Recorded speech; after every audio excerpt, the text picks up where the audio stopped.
Mimi kitu ambacho kilifuel mabadiliko yangu na kubadilisha kabisa kutoka kuwa mvulana na kuwa mwanaume ni kitu kimoja. Nilipitia stress moja ya mapenzi, lakini hii stress ya mapenzi ilikuwa tu ni kama sehemu yangu ambayo nilitema sumu zangu zote. Lakini kiukweli ni kwamba nilikuwa nafanya kazi sehemu kwenye law firm. Nilipokuwa nafanya kazi kwenye law firm, mshahara nilikuwa naupata na bonus na kila kitu zilikuwa hazitoshi kabisa kurani maisha yangu kama nilivyokuwa na expect. Nikatamani kuacha kazi nibadilishe, lakini nikasema it was my passion, ndo nimesoma chuo kikuu, nafanyaje? Nikajikaza. Mwisho siku nikasema naacha. Nikaacha. Nikakaa nyumbani. Sasa nimeacha kazi kwa mtu pekee niliokuwa naye hapa Dar nzima hii. Peke yake alikuwa ni mchumba wangu. Hata mimi sasa simlaumu. Nilikuwa na kazi, maisha yalikuwa ni magumu. Nikaacha kazi. Unategemea maisha yangu yatakuwaje? Mchumba wangu naye akaanza kunipunguza taratibu. Sasa hakuwa straight kabisa kunikataa kwa sababu aliona angekuja labda usoni mwangu ningekufa. So akaanza kunipunguza. Hebu imagine maumivu ya kazi, alafu uje upate maumivu ya mapenzi.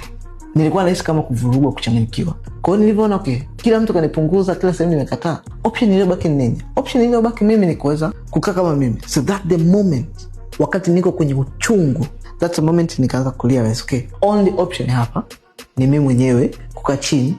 Nikaanza kukumbuka kwamba kumbe mimi nilikuwa mtu wa kanisani. Sasa wakati huu hauombi kisharobaro like, oh God please I'm here. That the minute tumaini lako la ukweli, that the true faith inabaki kwake. That the minute nikaanza kutengeneza maisha yangu na Mungu peke yangu.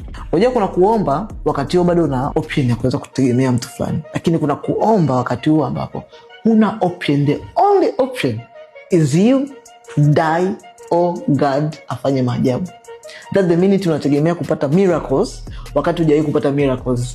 That the minute ambapo nikasema okay, it's either nife au Mungu afanye maajabu. Niko peke yangu, nimelala chumbani.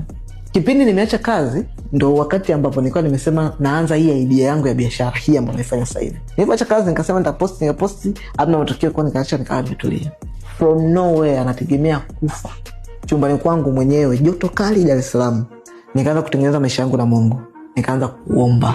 Nikaanza kumsikiliza pastor mmoja anaitwa Pastor Tony. Namsikiliza like, huyu bwana, huyu mtu ana manondo, ana madini. That minute hata kumaanisha niko kwenye pesa ya mwisho. Sina hili mbele wala nyuma. Napigiwa simu na rafiki yangu mwingine ambaye nilikuwa nimeweka namba yake pale.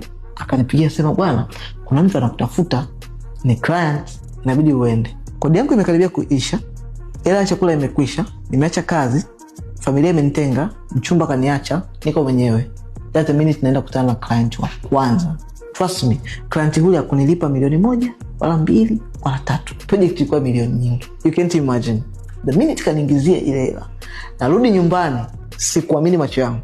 That the minute nikatoka kwa mvulana kwa mwanaume. Nikaanza kuweka mahusiano yangu mazuri na Mungu. Nikaanza kujifunza sasa ile hela niliyopata, nikaanza kujifunza vizuri kuhusu masuala ya marketing, kurani kampuni, kurani biashara, kufanya nini, kufanya kila kitu. At the minute. So, unaweza kuwa unapitia situation ambayo unaona usapa naenda kufa. Trust me, haufi.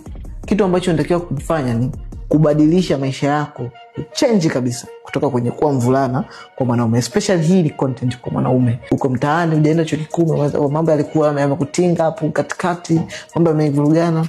Trust me, when you change your life, una change maisha yako kwenye angle 3. Angle ya kwanza ni spiritual.